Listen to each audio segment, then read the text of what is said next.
বিল্লাহি মিনাশ শাইতানির রাজিম। বিসমিল্লাহির রহমানির রহিম।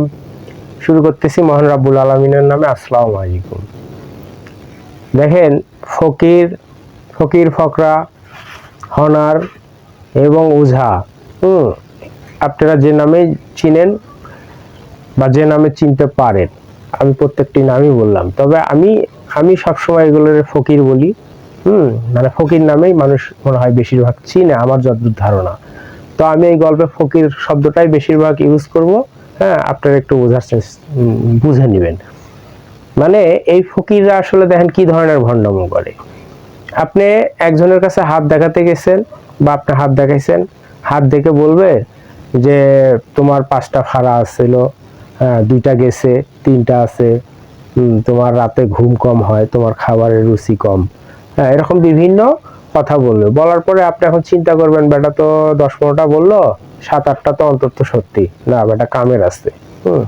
আসলে হয় কি, এইগুলি আপনিও যদি একটা মানুষের দিকে দেখেন, দেখে ভালো করে একটু মানে বোঝার চেষ্টা করে, ওর চেহারার দিকে দেখে যদি মনে করেন যে ওর একটু খাইতে মনে হয় কম খায়, রুচি কম, হ্যাঁ এটা আপনিও বলে দিতে পারবেন।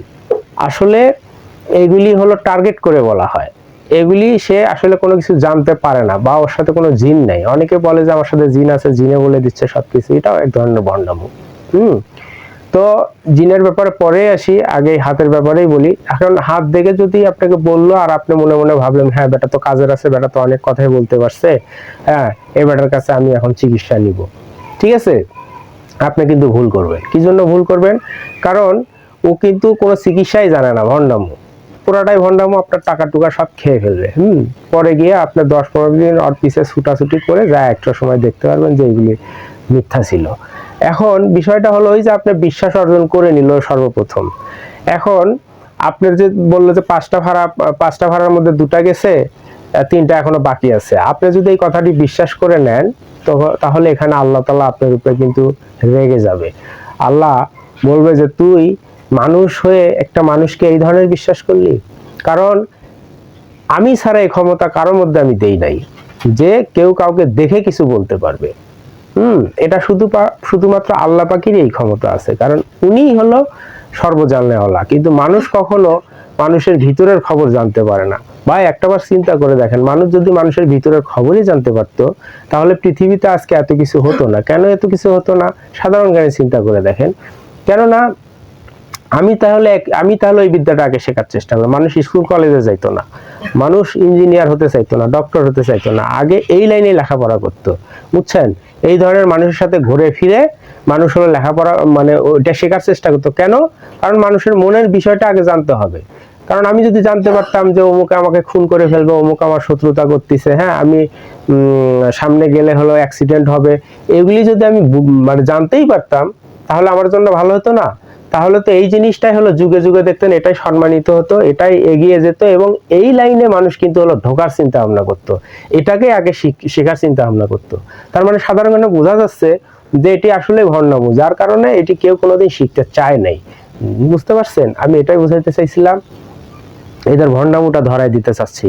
তারপরে দেখেন, আপনি এই যে আল্লাহ যে আপনার উপরে রেগে গেল, কেন রেগে গেল? কারণ আপনি একজন মানুষকে বিশ্বাস করে ফেলেছেন। এখানে একটা মানুষকে আল্লাহর জায়গায় স্থান দিতেছেন, এটাকে বলা হয় শিরক। এটা হলো বড় ধরনের পাপ, এই পাপ কখনো করা যাবে না। তখন আল্লাহ রেগে যায়, বলবে তুই যেহেতু মানুষের কথাই বিশ্বাস করছিস, যা সামনে তোর ওই 3টা ফাড়াও আমি দিয়ে দিব। হ্যাঁ, এখন আপনি যখন ওখান থেকে উঠে যাবেন, কয়েকদিনের মধ্যে আপনার আরেকটা ফাড়া আসবে, এখানে তো আল্লাহ রেগে যায় আপনাকে এটা করাচ্ছে। তখন আপনি মনে মনে করবেন বাবা ফকির বেটা অনেক ভালো, ফকির বেটা বলেছিল যে 3টা গেছে, 2টা গেছে আর 3টা বাকি আছে, তার মধ্যে এই যে আবার একটা শুরু হয়ে গেল। বুঝলেন? আসলে এখানে আপনার বোকামোর কারণে আজকে আপনি এই শাস্তিটা ভোগ করতেছেন, কারণ আল্লাহ আপনাকে দিয়ে দিয়েছে। এই জন্য এগুলি কখনোই বিশ্বাস করবেন না। আল্লাহর ভালোবাসা থেকে দূরে যাবেন না, আল্লাহ ছায়াতল থেকে দূরে যাওয়ার চেষ্টা ভাবনা করবেন না, আল্লাহকে রাগাবেন না। পাশাপাশি দেখেন, যাদের সাথে জেন আছে, কথার কথা আমি একটা জিনিস বুঝাই।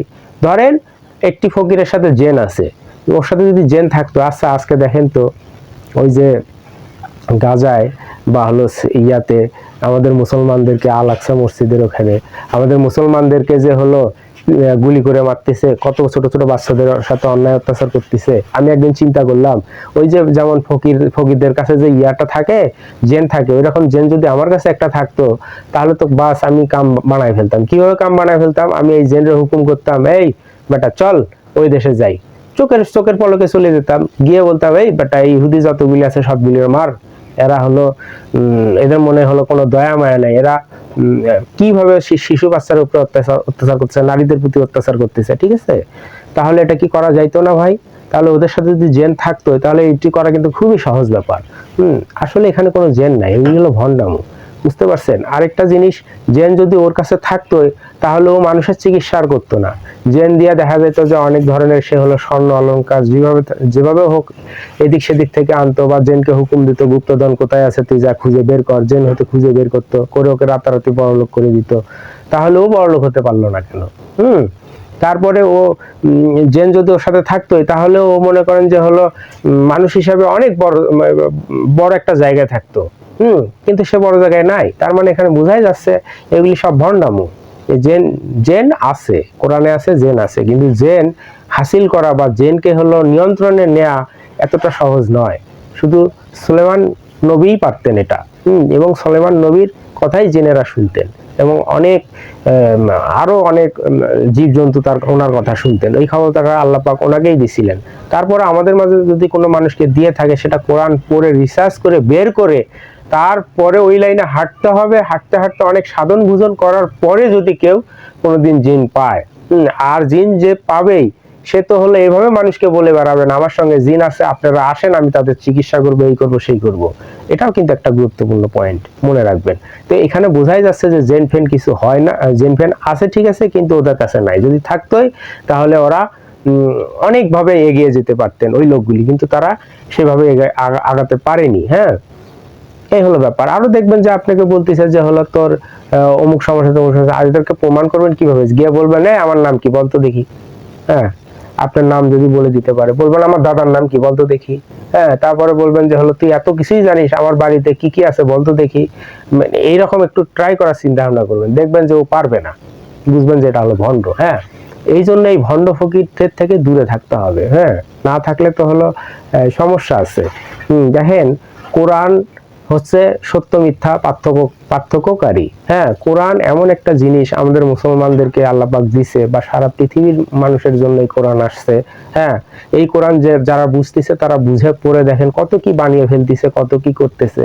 কিন্তু আমরা মুসলমানরা আসলে কোরআন পড়তেও জানি না। হ্যাঁ, আর পড়লেও সেটাকে আমরা হলো ব্যাখ্যা তেমন একটা বোঝার চেষ্টা করি না। যদি ব্যাখ্যা চেষ্টা করতাম, তাহলে আমাদের ইমান পাকাপুক্ত থাকতো। আর ইমান যদি পাকাপুক্ত থাকতো, তাহলে ইসলামের সঠিক জ্ঞান থাকতো। ইসলামের সঠিক জ্ঞান কোনটা? যে হলো মানুষের মধ্যে তো এই ক্ষমতা নাই, তাহলে ও কি করে হলো আমার হলো গোপন কথা বলে দিতে পারে? এটা একটা কোরআনের শিক্ষা। এই শিক্ষা যদি থাকতো, তাহলে কিন্তু আমরা কোনোদিনই এদের কাছে যাইতামও না, ধরাও খাইতাম না। ওই যে আমাদের কাছে কোরআনের শিক্ষা নাই। আর যেখানে সত্য আছে, সেখানে কিন্তু মিথ্যা বিলুপ্ত হয়ে যায়। যেহেতু কোরআন একটা সত্য জিনিস, এই সত্য যখন আপনি আপনার হৃদয়ে ঢুকাতে পারবেন, মস্তিষ্কে ঢুকাতে পারবেন, আপনি কোরআনের আয়াত মানে বুঝে পড়ার চেষ্টা করবেন, দেখবেন যে ধীরে ধীরে আপনার ঈমান পাকাপুক্ত হবে, আপনাকে কেউ কোনোদিন ঠকাতে পারবে না। এই জন্য কোরআন পড়তে হবে, বুঝতে পারছেন? এই কোরআন না পড়লে হবে না।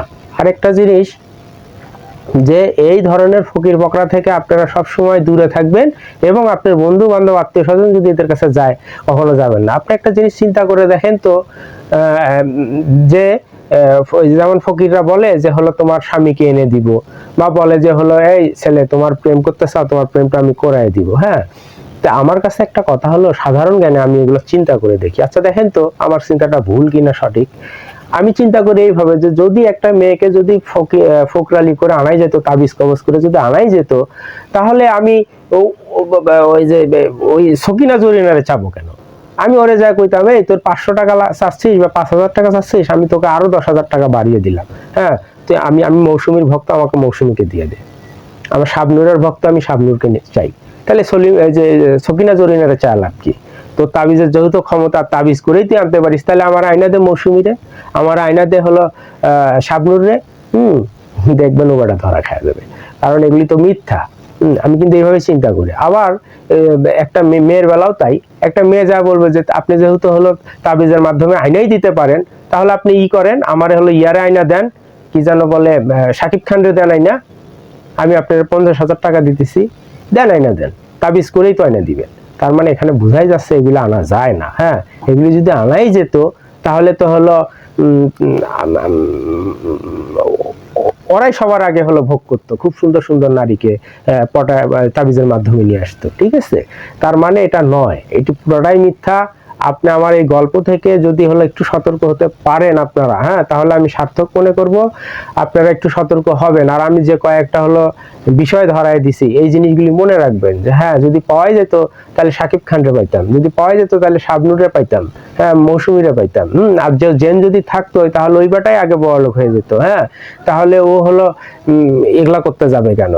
এই জন্য জিনিসগুলি যখন চিন্তা ভাবনা করবেন, আর আল্লাহকে কখনো রাগাবেন না। আল্লাহকে রাগালে আল্লাহ কিন্তু দেখবেন আপনার বিরুদ্ধে চলে যাবে, আর আল্লাহ যদি আপনার বিরুদ্ধে চলে যায় তাহলে আপনাকে আর কেউ দুনিয়াতে বাঁচাতে পারবে না।